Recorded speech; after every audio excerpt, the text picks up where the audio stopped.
Okay. We are off.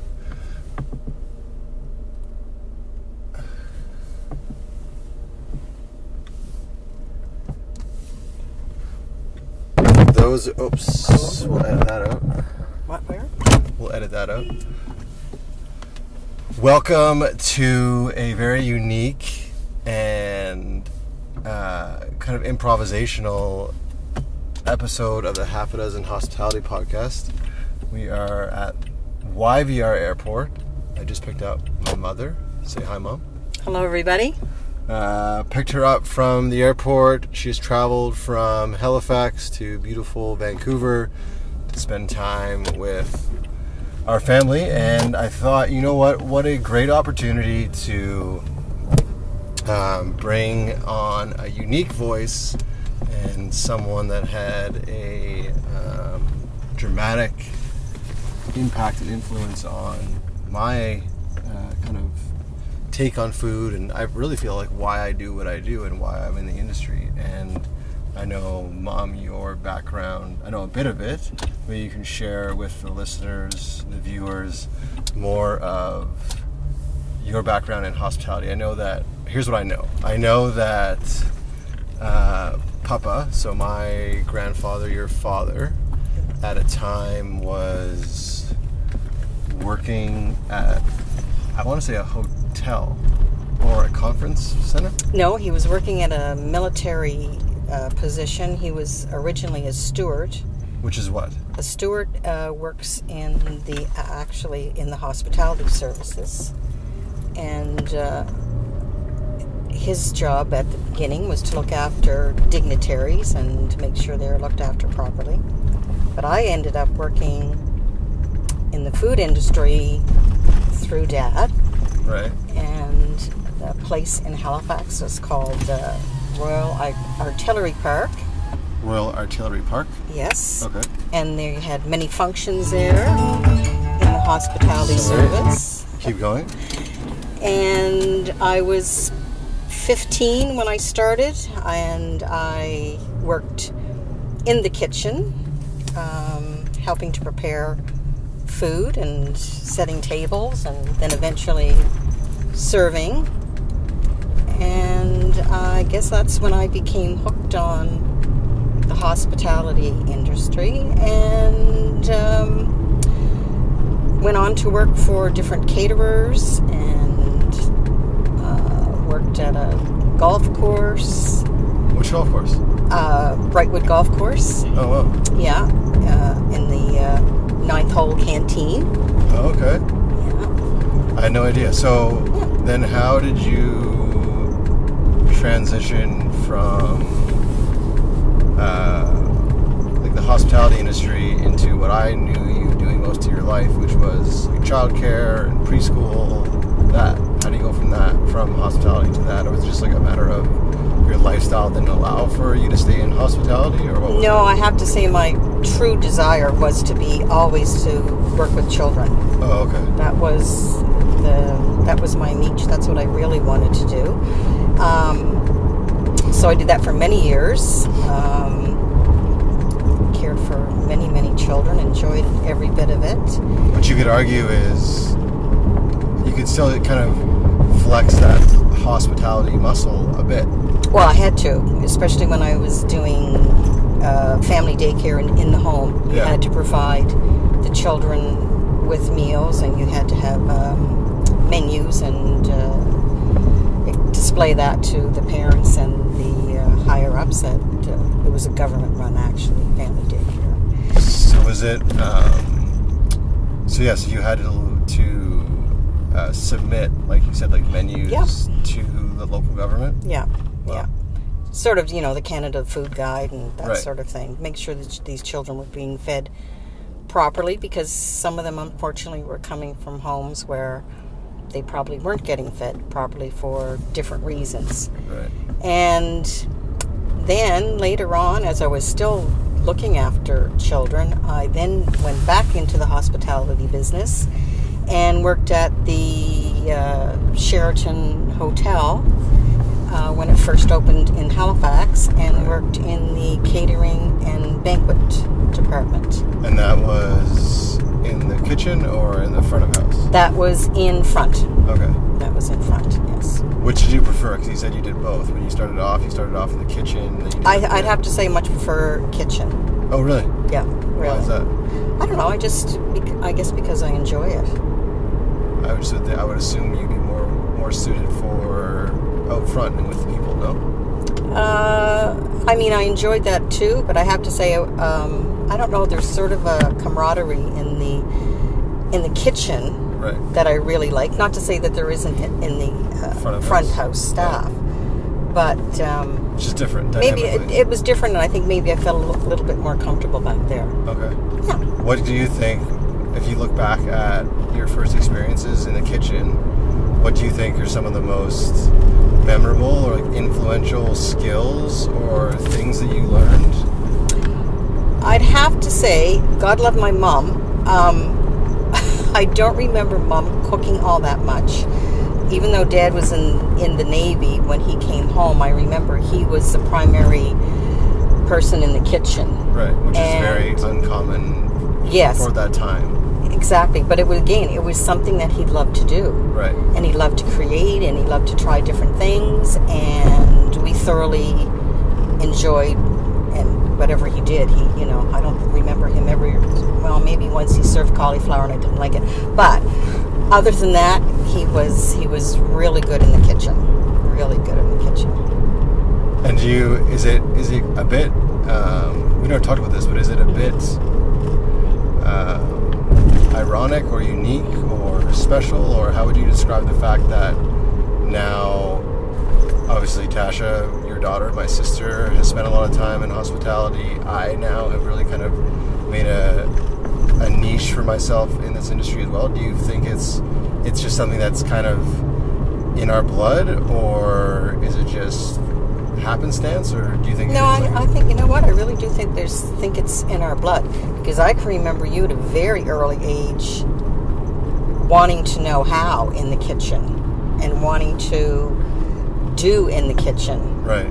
And I think the first thing I remember you doing on your own was scrambled eggs. Yeah, definitely. Yeah, well, that's right before. That's the earliest memory I have of kind of doing my own thing. Right. That's something that I'm working on right now, and you'll see firsthand over the next few days with Lena, our oldest daughter, and your granddaughter, is her desire to get involved as well with the cooking and the baking. And as fun as it is, and it really is, I love for her to experiment and learn and get dirty and all those things. Do you have any, being someone that obviously raised 2 kids of your own and then dealt with a lot of other people's kids as well, do you have any tips for anyone listening that maybe has a young child or a toddler that is showing signs of desires to be in the kitchen, on how to make it more manageable, maybe a little bit less messy, maybe more safe? Like, what should we be considering when they're bringing their kid in the kitchen to, say, bake cookies or make pancakes, for example? Okay. Now, when I worked daycare as well, and in daycare we did have opportunities to cook with the children, and we did that several times. One of the big things is make sure they wash their hands. Yeah, washing the hands is big. Washing the hands, and then we had to, get into their head that once your hands are washed. Yeah. Once your hands are washed. Once your hands are washed, they don't go anywhere near your face or your mouth. And trust me, that's not easy for them, because they want to stick everything in their mouth. But and I think what you have to do if you want to encourage children to be in the kitchen and learn proper technique for preparation of food and good food to eat, I think you have to let go of the messy factor. And what the heck? Right. Let them make a mess, and guess what? They can help you clean it up. So they learn. Just so we're all clear, this is on the record, so when the grandchildren are at Mama Pat's and Papa Vicky's house, yes, we'll play this back and say, let them make a mess. Exactly. Right. I would love it. Yeah. I would love it. Yeah, it's something I've kept in my mind when Lena is kind of engaging with things like flour or sugar or those things in it. And as much as I like a clean space, especially when I'm working in it, like you said, it's kind of part of the whole process is them getting messy and learning. But yeah, the hand washing thing is super important. Yeah, that's super important. And as far as I'm concerned, messy is fun. So yeah, let them. I think if you're a fanatic about the washing the hands, like you can go overboard with it. Yeah. But I found with daycare, once we told the children, and then if you did see a little person touch their mouth or do whatever, then you just ask them to please go and wash their hands again if they want to continue. And they did it without any hesitation. Yeah, because they were enjoying the experience. Yeah, they still want to be involved. They don't want to miss out on anything. Exactly. Let's go back again to your first exposure to the back of house. Again, what would you think are some other, not necessarily skills, but sure skills or things that you saw that you're like, oh, I never knew you could do that with that, or something you still kind of draw on today? Oh gosh. Do you know what I mean? Like I know. It's not like a technique, or even like how they maybe. I didn't realize it until I got into the industry that. Like, you don't throw out any of your vegetables because you use the vegetables for vegetable stock, or you don't throw out the bones for the chicken because you use that for stock. You know what I mean? Like, that stuff I didn't see necessarily you doing at home because it wasn't common practice for you to make stock once a week or once a month. No. But gee, I can't. I guess probably one thing I learned was there was a chef, and I don't particularly like to eat shrimp, but he insisted that I like shrimp. Right. And he cooked shrimp every different way I think that you could possibly cook a shrimp, and because he was insistent I liked it. But God love him, I never did. Oh. But that was something. It was all the different techniques he used. Okay. For cooking shrimp. That one protein. That one thing, yeah. Cool. Yeah. A question that I don't ask everyone on the podcast, but it does come up more often than not is how the guests or how you would define hospitality. Like, how do you define the term hospitality? So when I asked earlier about when you would have when you were running the daycare, you would have had to kind of tap into hospitality then, and you mentioned like the food aspect, but I think it goes beyond the food. Hospitality for me is a feeling. It's not just about food on a plate. It's about the minute someone steps into a space. Yeah. Like you getting off the plane today, you should step into an airport that's hospitable, right? Yes. In theory. Or when you come to someone's home, it should be hospitable, ideally. So how do you yourself define the term hospitality? Well, definitely, if we're having company, I want them, like you said, I want them to come in. I want them to be comfortable. I want to be as prepared as I can be so that I can visit with them, right, and not be in the kitchen the whole time. And then if I do have to be in the kitchen doing some prepping, there's an area at least that I can invite people. They can bring their glass of wine or whatever and come in and sit while I'm doing whatever I'm doing. Right. But again, like you said, it definitely is a feeling. I think it's a feeling of making somebody feel welcomed. Right. Making them feel warm, making them feel comfortable. And when somebody comes to the house, I just want them to have a good time and relax and enjoy. I'm going to get you to turn the volume off on your phone. I think hospitality it's making someone feel comfortable. But then how do we know how to how do we know what is comfortable for someone? Are you just going off generalization? So what if you have guests over to the house that you've never had over before? How do you know what their comfort level is? Like, do you just draw on generally people like red wine and white wine, so I'll have that. Generally people like a light beer or a dark beer, so we'll accommodate that. Generally people like the house to be warm. Generally, so are you making generalizations? Yes. Or do you go above and beyond, maybe before a person even shows up, and say, hey, do you have allergies? Do you have preferences? How much are you going out of your way? Actually, I would do that because I'm married to a man who's very, very limited particular? and particular when it comes to his food preferences. to his preferences. Right. So I would make sure that I was, if somebody was coming to the house and I didn't know what their beverage of choice would be, Right. well, I would find out what that was Right. and accommodate that. Right. And yes, I would definitely ask if anybody had any particular Like preferences or allergies, dislikes or likes. sensitivities, Yeah. Oh, I think more so because of what I've been exposed to. Right. Married to your stepdad. Right. Yeah. And then, how do you, when you step into a space, whether it's being a guest in someone's home or at a restaurant, what are you looking for you personally to feel like it's hospitable, for you to feel comfortable, for you to feel taken care of? What boxes need to be ticked for you to feel that way? I have to say, I like to, when I walk into the space, I very much like to be greeted. Right. Which is what? Just like a hey, hello, how are you? To meet you at the door? Do they take your jacket? Like, how involved is that?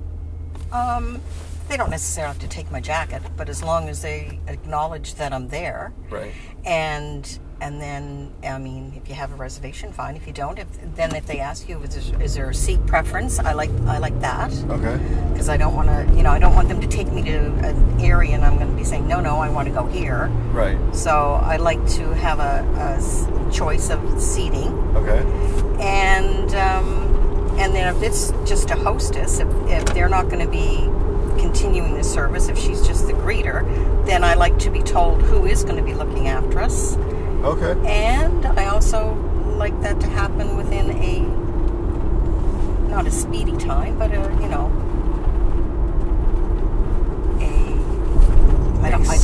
acceptable wait. Right. I think that's something that's unique as well in personal tastes, because a lot of people dine out differently, meaning some people want to be waited on hand and foot, and they want everything to be attentive or speedy, like you said. But then there's other people that when they're dining out, they want privacy, they want to be slower, they want less interruptions. So that's where I think when it comes to the hospitality piece, more so in like restaurants and dining out, the hosts or the business or the restaurant really has to be aware of the different types of hospitality it may have to offer in that evening, because it's not going to be one size fits all. No. But I think we can all agree that everyone, no matter what the occasion is looking to be looked after in one way, shape, or form, and does, like you said, want to be made comfortable. Yes. Simple. We're getting close to our destination, so we'll wrap up here quickly. But most memorable, you've been alive now for, we won't tell the audience, 67 years, I'm proud of it. 67 years. To date, most memorable meal, and why? Wow. Was it the meal? Was it the hospitality? Was it the venue? Was it the occasion? You can even say the scrambled eggs I made back in 1985. Well, everything you make is good. So, there's a place in Florida, Longboat Key, called the Chart House. Chart House. The Chart House. And I have to say, I really enjoyed when we went there. What about it? The ambiance, the service, the food was delicious. What did you have? Do you remember? I'm going to guess you had either halibut or like a swordfish or like a whitefish. I would definitely would have had a whitefish. And I liked trying the different types of fish, experiencing the different types of fish. But I just loved, the service was unbelievable. And the food was very What made the service unbelievable? Was it just super attentive? The staff were super attentive, but they were not, like you had said, some people like the privacy. They weren't in your face attentive. Right. But you knew if you needed them, they were there. Yeah. Which is what you kind of want to create, like you were saying. Yeah. When guests come to your home, you want to make them feel at ease and make them feel taken care of. And obviously, you're not going to be necessarily asking them things like, how is everything so far? Or, No. do you know what I mean? Maybe not that formal, No. but maybe informally kind of, checking in on them and asking them if they need more to drink and things like that. Yes. And is it safe to say that you're more aware of people's desires when they're dining or desires when they're guests in people's homes because of your experience in hospitality, or do you think it was something else that really turned you on or tuned you into people's needs when they're your guests and you're trying to make them feel welcome or hospitable? So is it based on like the experience you had specifically in the industry, or is it based on like a combination I would of say all of sort it? of a little bit of everything. Yeah. From the get-go when I first started working in the catering business, and the different things that we were taught. And yeah, I just think it should be an eating experience, be it at a friend's place or out dining in a particular restaurant. I think it should be an enjoyable experience, time well spent. Yes. We are almost at our destination. Welcome to Vancouver, Mom. Thank you. I'm so happy to be here. What do you think so far? You're back in the big city of Vancouver. Do you find it daunting when you come here? Like, do you find it big? It's big, but it doesn't bother me. No, it doesn't bother you, but you're just like, wow, like, look how big look at this place. It's huge. Is that across your mind? No, it's just like, it's a bigger city. It's just a bigger city.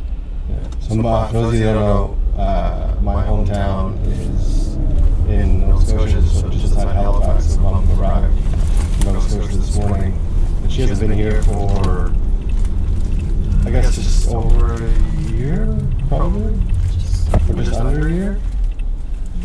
Lena would have been like 3 or 4 months. Yeah, she was. Yeah, it's been under a year. Right. So, welcome back. We're happy you're here. Thank you for being guests on the show. I got us. You edit a lot of this. No, we'll just edit the part where we drop the recorder. That's it, guys. Thanks for tuning in. If you guys are interested, the Culture of Excellence course, which is my online program, which takes all of my one-on-one coaching that I do with all of my consulting clients and puts it into an 8-week program that is available now online. If you're interested in finding out more, reach out, and I'd be happy to sit down with you on the phone or with the computer and see if it's the right fit for you. That is it from us. That's my mom. I'm Brad. This is the Half Dozen Hospitality Podcast. Thank you guys for tuning in as you do week after week. You know what to do until next time. Be good and do good. You did good. Yeah, that's it, Mom. We did it. Well done.